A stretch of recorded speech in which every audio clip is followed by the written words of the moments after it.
Começa agora mais um programa OAB em Destaque.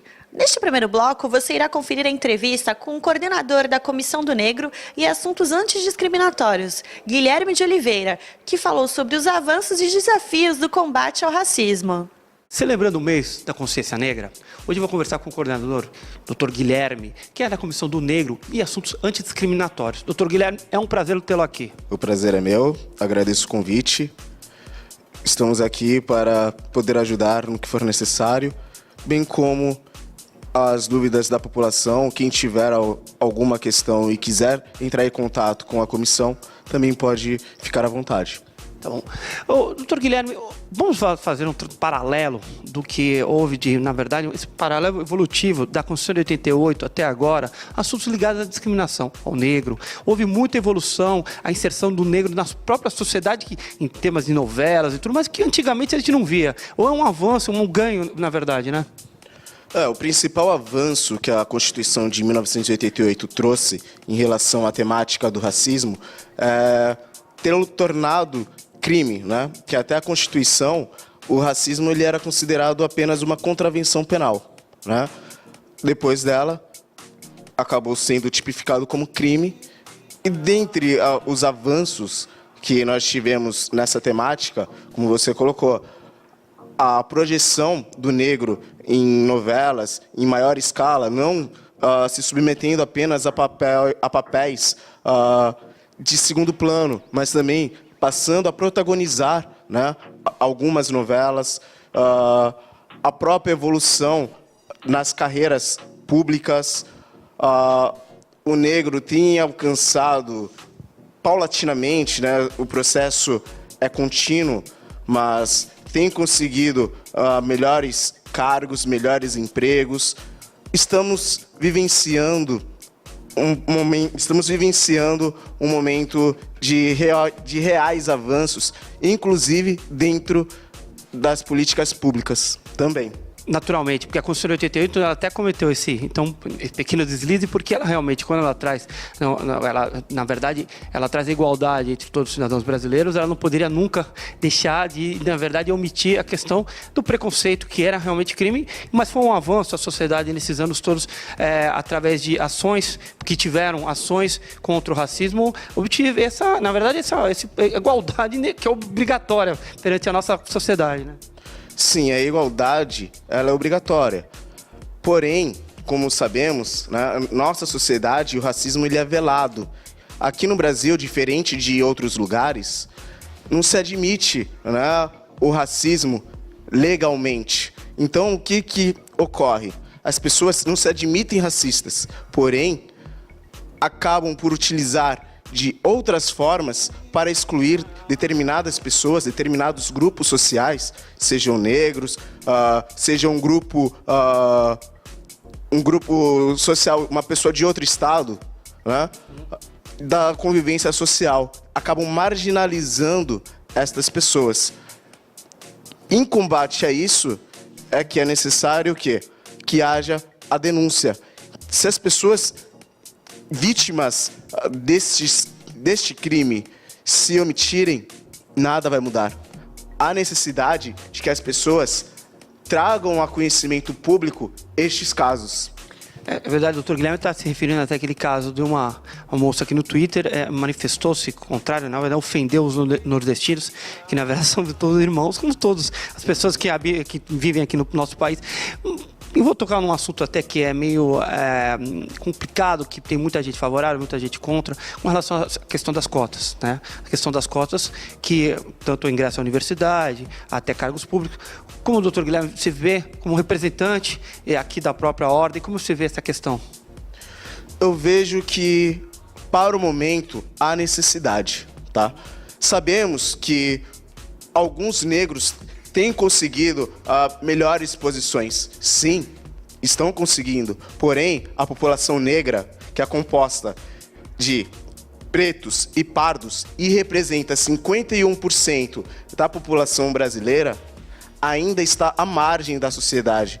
Sendo que estudos comprovam que, enquanto um branco atinge a universidade com maior frequência, dentre a população negra, o número ainda é baixo. Então, a cota é um mal necessário para o momento, porém a cota, tá, como pensada, ela não é eterna. Ela não veio para durar para sempre. Ela veio para durar por algum tempo, a fim de que as distorções havidas sejam reduzidas. É para isso que elas servem. Doutor Guilherme, traçando um paralelo até histórico, desde, na verdade, não os ganhos, mas, na verdade, o que foi concedido para os negros até inserirem na sociedade brasileira, com todos os brasileiros, desde a lei do ventre livre, que a princesa Isabel concedeu, imaginando, vendo um paralelo de todas ali, sexagenário, o que foi obtido, como você vê a questão do negro ao longo desse mais de 100 anos de abolição? Houve uma evolução grande, ainda muito a desejar, é satisfatório? Como você enxerga esse quadro hoje? Sinceramente, eu enxergo que ainda há muito para ser feito. Já tivemos um grande avanço, né, dentro dos últimos anos, de 2003 para cá, tivemos grandes avanços, porém ainda há um caminho longo a ser percorrido. Tá? Se pararmos para refletir, assim que houve a abolição da escravidão, o negro, tá, assim como alguns grupos sociais, foi colocado à margem da sociedade.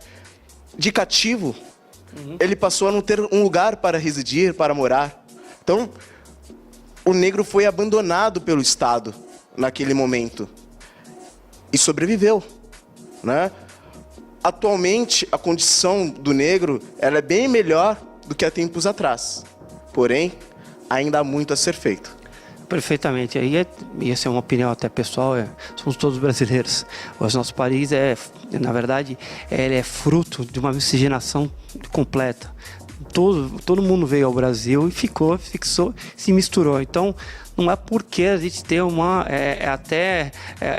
no futuro, tomara que não tenha nem a comissão do negro, porque imaginamos que seja uma igualdade perante a todos. E aí eu pergunto, qual o papel aqui da Comissão do Negro, como ela tem atuado? Eu sei que é o mês da consciência negra. Como é que a Comissão tem se desempenhado seu papel? Muita gente procura. Para dar um paralelozinho para a gente, dar uma explicaçãozinha disso. Sim, a Comissão ela tem um papel de apoio, né, às pessoas. Vítimas do crime de racismo, quando entram em contato conosco, temos já alguns casos assim, nós orientamos as vítimas como devem proceder, tá? E fazemos o encaminhamento correto. Não tem condição de contratar um advogado para assumir o caso? Informamos a ela o caminho correto, que no caso seria procurar a Defensoria Pública. Tem condição? Encaminhamos, informamos o que ela deve solicitar ao seu advogado, e aí a pessoa acaba optando. Além disso, a nossa comissão ela tem acompanhado todas as tratativas que tinham ocorrido na região a respeito da temática do negro. Como que está essa questão dos processos? Há muito ainda crimes contra os negros, muito crime de racismo ainda acontecendo, diminuiu, aumentou. Como que está o crime do racismo, especificamente contra o negro? Bom, o crime de racismo, a gente tem bastante caso, tá, ocorrendo. Porém, a gente encontra uma certa dificuldade em tipificar o que é racismo e o que é injúria racial, tá? Até porque muitos delegados, talvez por uma deficiência de sua formação universitária, tá, não saibam ainda distinguir exatamente um do outro, tá?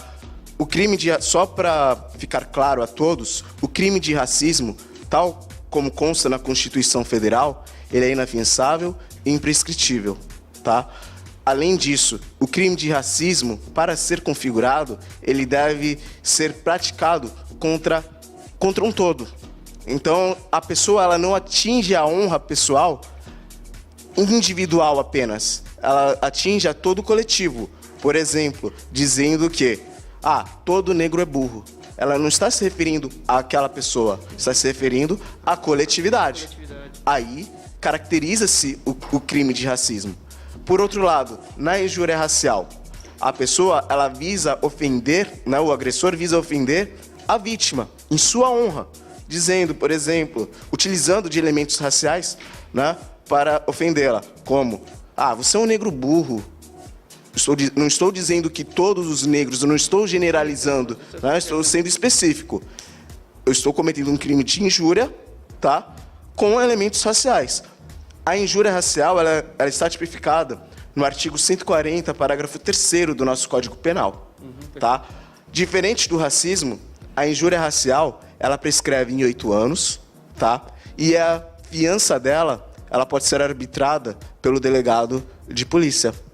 Então a gente acaba esbarrando nessa diferença que acaba sendo mais conceitual do que na prática, né? Porque no final, se formos analisar a questão da pena em si, tanto a pena do crime de racismo quanto a pena da injúria é a mesma. Então, na prática, não há muita diferença entre um e outro. Há essa questão, né, de que o racismo é imprescritível, é inafiançável, enquanto a injúria racial tem um prazo de prescrição definido e a fiança arbitrada pelo delegado, e sendo que racismo contra a coletividade, injúria racial ou viso ofender diretamente a pessoa com elementos raciais, étnicos, questões de origem, etc. e tal. Doutor Guilherme, eu agradeço aqui a sua presença, foi muito esclarecedora, já convidando para próximos programas aqui para te comentar sobre esses assuntos. Muito obrigado, viu, doutor? Eu que agradeço, e eu gostaria de convidar a todos a participar do evento que a comissão fará na Unisantos, né, uma palestra sobre o tema racismo, avanços e desafios, na qual contaremos com a presença da doutora Carmen Dora e alguns debatedores aqui da região. Convido a todos, o evento será realizado no dia 21 de novembro, a partir das 18h30, na Unisantos, no campus Boqueirão, ali na Avenida Conselheiro Neves, 589.